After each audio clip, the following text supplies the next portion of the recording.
It's coming. Oh, it's Jonathan. Hello, everybody. Hello, everybody here. Hello, John. There we go. Hello, everybody at home. Lovely. You know what? For the next 19 minutes and 28 seconds, I don't have to say the words Jacob Zuma. We're just going to talk dinosaurs with Professor Anusuya Chinsamy-Turan. Hello. Hi, John. Do I call you Anusuya? Prof? Anusuya. Anusuya. Yes. Anusuya. There we go. Anusuya. Now, that was a dinosaur sound from Jurassic Park. Uh-huh. Okay. Aha, she says. Is there any chance that the sounds on that movie soundtrack were anything like what the dinosaurs would have sounded like when they were roaming the earth? You know, John, we have absolutely no idea. So you can make any sound you'd like, and it could well be a dinosaur. Like you very much, that could be. Perfect. But are there not reasonable guesses that can be made? I mean, if one looks at the fossil and looks at the amplification of the chest. Exactly. Yeah. So in fact, what we think is some dinosaurs, they have these hollow nasal cavities, and some of them extend into these ornamentation that they have on their head. So we think that would have amplified the sound and would have been resonating chambers. So they may have been able to make noises. Sometimes we think some sounds like elephants do. So there could be a variety of sounds, but exactly how they sound, it's not certain. Any chance that they might have sounded like, oh, that's Stegosaurus, really quite scaly and horrible? No chance, no speech. And in terms of the way they have been conceived to look, I mean, we know from the skeletons, and there are quite a few dinosaurs that have quite a few complete skeletons. So we know the size, we know the length from the tip of the nose to the tip of the tail, and we know about scaly protuberances and triceratops and all that sort of thing. But in terms of the colors and the skin tones and skin feel that the movies have given them, how much guesswork is that? How informed is that guesswork? So I would say informed guesswork, simply because we have lots of evidence that actually shows us what dinosaur skins were like. So we know that some dinosaurs had a very typical reptilian scaly skin. And in fact, I have a baby dinosaur there, an embryo where the skin is preserved, and with the hand lens you can actually see the skin cast of the dinosaur. That thing in that box there, how old is that? That's about 125 million years old. It's just, you know, that's almost as old as I am. 125 years old. Yeah.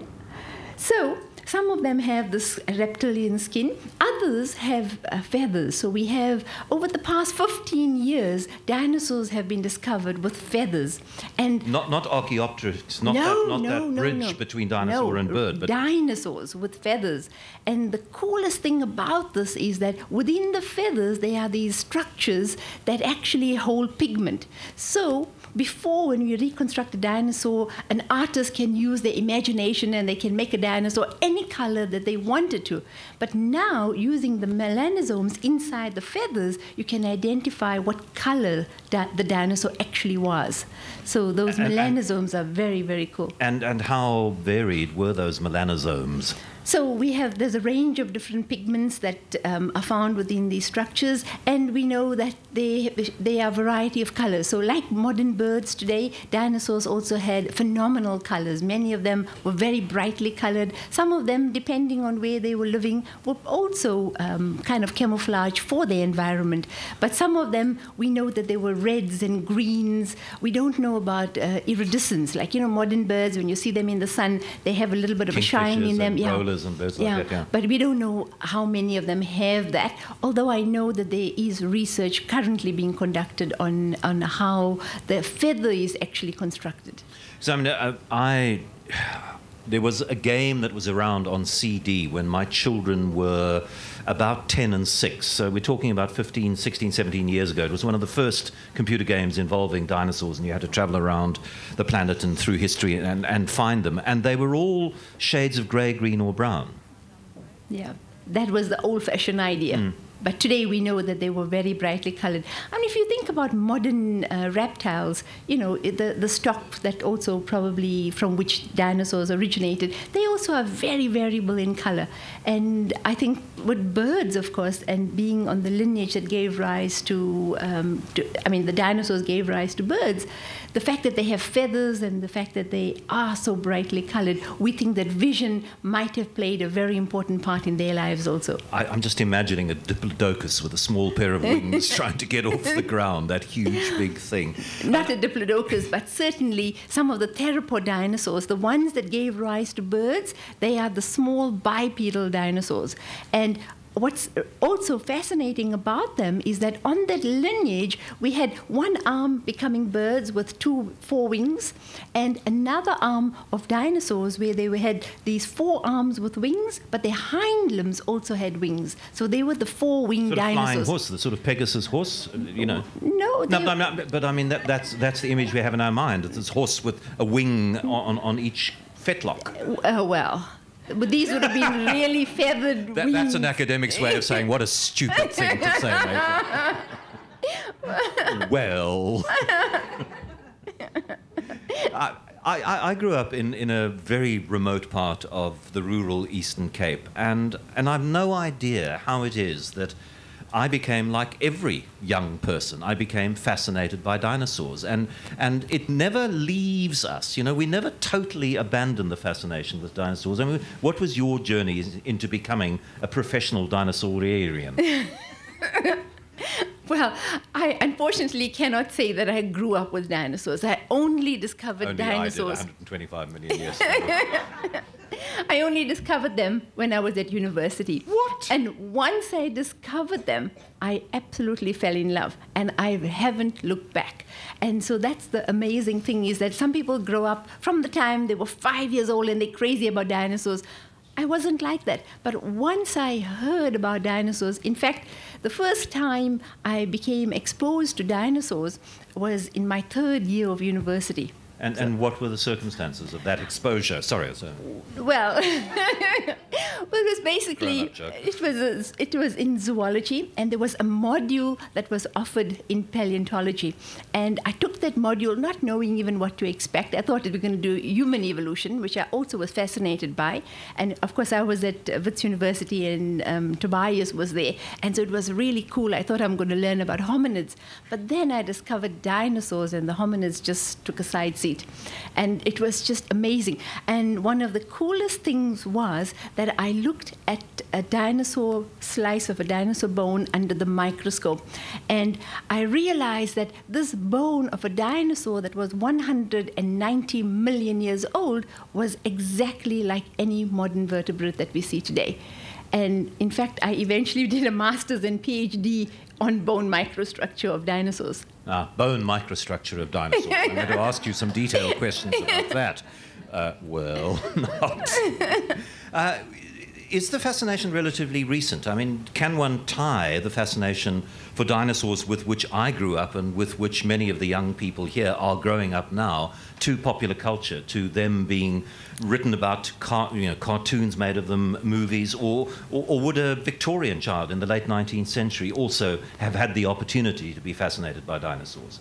I think in Victorian times, it was only the elite who were exposed to dinosaurs. So it wasn't just that everybody could look for dinosaurs. I think that what we've seen, this very big growth in dinosaur popularity, has been mainly because of the media. I mean, I meet often at conferences, I meet young paleontologists, and they will say that they got inspired to study dinosaurs by Jurassic Park. So Steven Spielberg had a lot to do with this. So it's really amazing, how you can write about it, but if you put it in the media, if it's in your face, if it's there all the time, kids just get enthralled. They're interested and they want to know more. And they realize very soon what is fiction and what is fact. And I think that original idea, the fiction, is what brings them into the field, and then afterwards they try to find what are the facts. But it really has stuck with me. I'm reading a newspaper, or I'm going through a website, and there are a lot of bits of news there that I completely scan over and ignore, and then I'll read that in Mongolia somewhere, a new version of a lesser-known dinosaur has become, and I'll click on that and I'll want to read it. It just, and why is it? Why are we so? I know that popular culture plays a role, but why? Popular culture plays a role in many things, but why is it that the dinosaur has taken hold of our imaginations? Well, I think it's because when we are growing up, we often learn about mythological creatures. We learn about dragons, we learn about Pegasus, and we learn about all these mythological creatures. And then at some point we realize actually these were not real.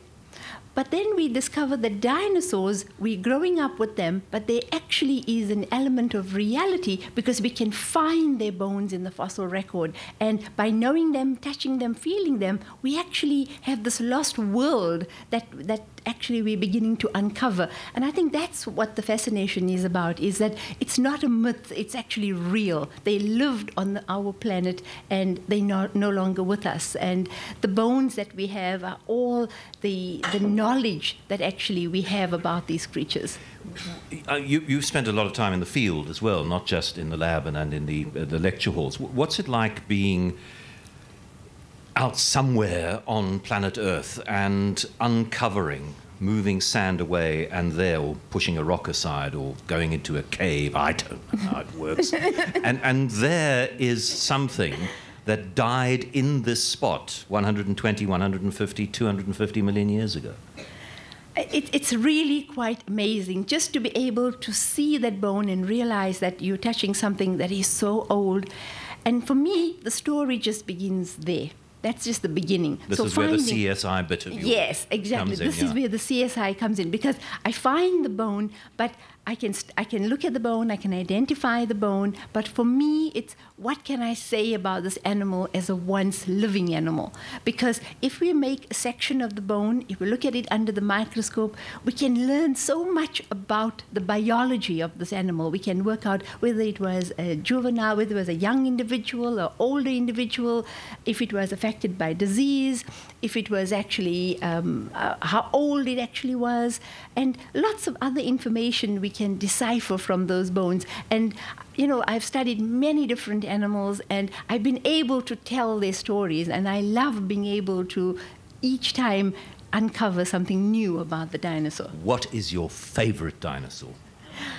My favorite dinosaur is one that is found right here in South Africa, and it's Maytham. Anybody knows Maytham? No. Yeah, there's somebody knows Maytham. Well done, young man. Yeah. So Maytham is a dinosaur. It's not very big. It's a plant-eating dinosaur. Yes, exactly. But let me tell you what's so special about it. It's so special because it is one of these ancestors of the dinosaurs that eventually became the big long-necked dinosaurs. And the reason I like it is because it's a real South African dinosaur. And it also is known by so many different sized individuals. So we have individuals inside eggs, so the embryos inside the dinosaur eggs. We have little babies with skulls that size, and then we have about 2 inches. 5 centimeters for those of you at home who couldn't see that. Oh, sorry. It's all right. And of course, we have large ones. I have a cast of an adult one in one of those boxes there, so I'll show that to you eventually. Okay. And so there's just so many of them, and the reason I like them so much is because there's so many of them. And when I was thinking about what to do for my PhD, I worked on Maytham, and I spent many, many, many hours working on Maytham. And instead of just getting tired of Maytham, I actually love Maytham. Okay. I did say that we would take some questions from the floor. There was somebody over there who wanted to ask the microphone, talk into the microphone so the people at home can hear you as well, please. A paleontologist that studies dinosaurs, mythological creatures that died thousands of years ago. He's saying, what do you have to study to become a paleontologist? Ah, okay. Okay. So basically, at university, you would have to do a science degree. And at UCT, that's where I am based, you actually it would be advisable to do geology and to do biology majors. So, you know, but certainly within the science faculty. You would have to. You have to study dinosaurs, and there's some old lecturers down at BT Hall that are part of the study group. And this young man with a blue T-shirt wanted to ask a question as well. How did you dig out the dinosaurs, and how did you study them? Okay.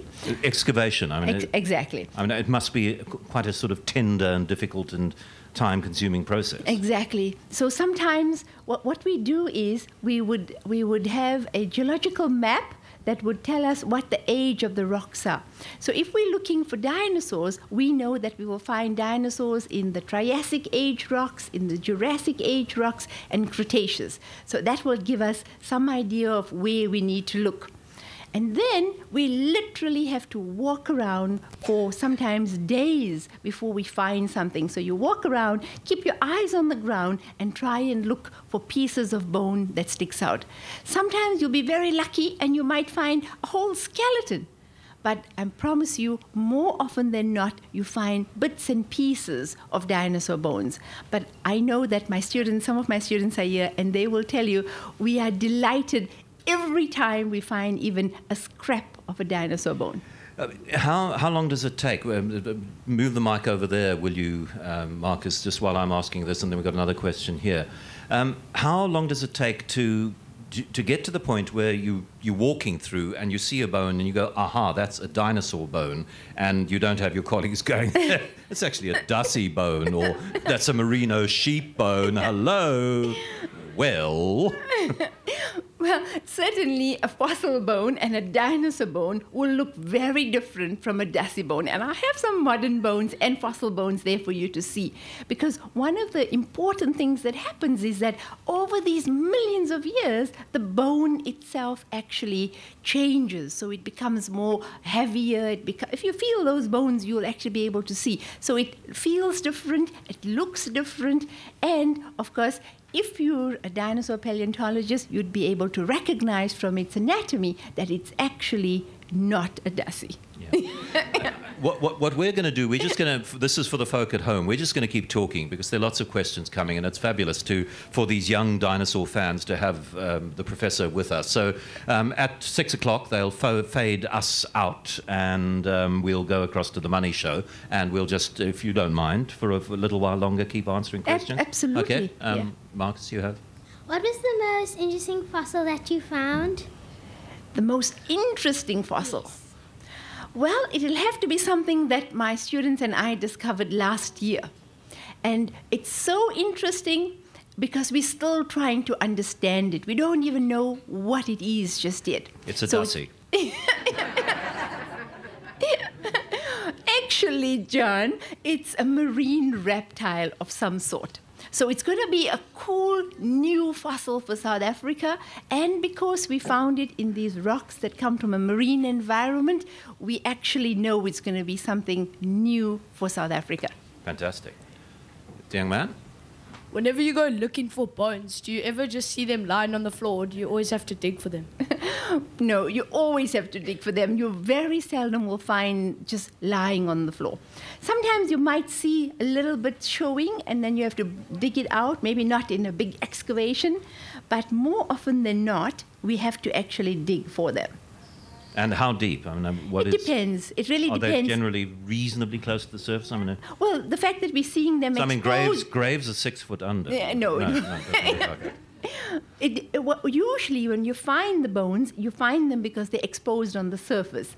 And you can follow the exposed bones, and if you're lucky, you might find the rest of the skeleton still underneath the sediment.